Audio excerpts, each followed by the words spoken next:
Hey there, hope you're doing well. Thanks for taking the time to stop by and watch. What I was going to do is do some little vlogs that I'll just kind of have their own playlist for, just so you can kind of imagine what's going up in my brain. So you can probably see that I've started to do a few videos, and I've been really pleased that a few people have watched them. Obviously, it's a million miles away from a viral video, but yeah, I've been really pleased, and a few people have commented and whatnot, and it's nice. And I did used to do this some time ago, and about I think it was 2016, I just stopped. I think I might have done a channel for about 2 years, enjoyed it, it was going quite well, but I had a few health issues and I had to step away from it.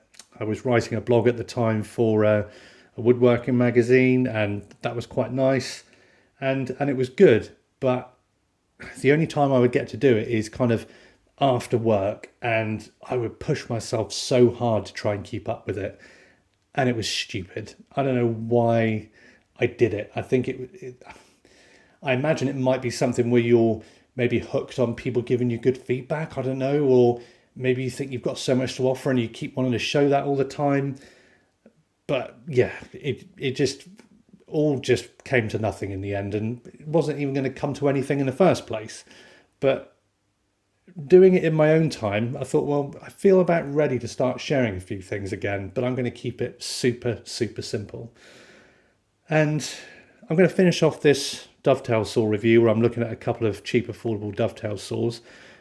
And it really got me thinking about how I would like to share what I know. I'm not going to be the kind of guy who tells you every 5 minutes about my career and how bright I am and all the wonderful things I've done and the thousands of people I've trained and blah, blah, blah. Mainly because I haven't. And I think that can get a bit boring, and it's a bit like, oh, really? You know. But, when I was 16, starting an apprenticeship, and I'm a joiner, still am. I used to work during the summer holidays when I was at school in that kind of environment in our family business. Completed my apprenticeship, and I've stayed in the same job, working with our same family business, all the same. That doesn't mean I'm the best at anything. I don't think you'll ever discover on YouTube the best woodworker.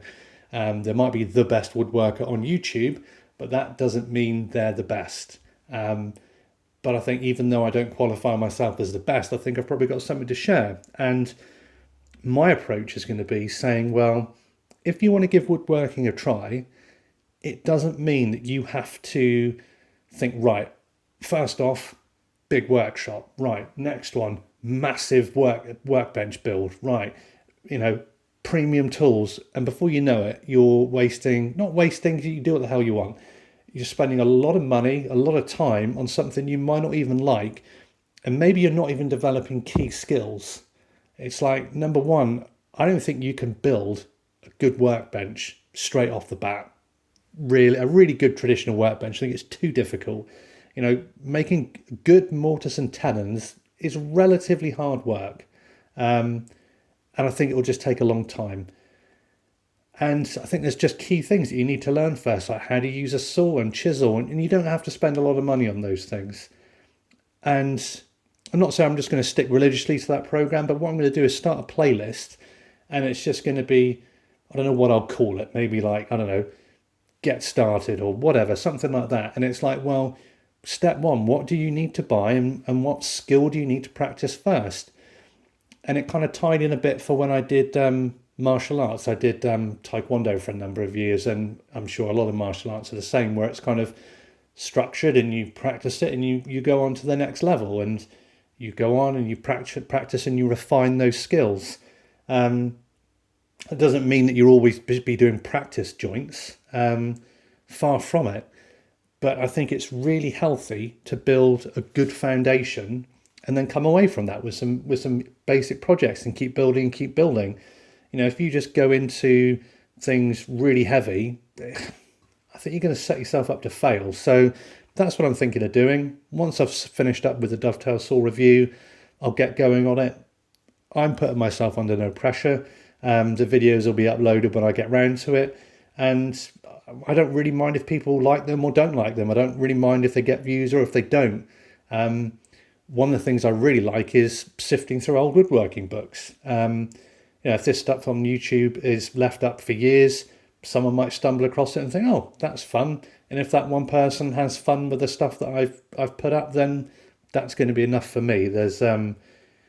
I've kind of learned where my level is with this stuff, and it's keep things in moderation, keep it understated, keep it simple, and yeah, just see how it develops naturally. So that's what's going to happen, and yeah, I hope a few of you might want to come along for that. So yeah, all the best, and see you soon.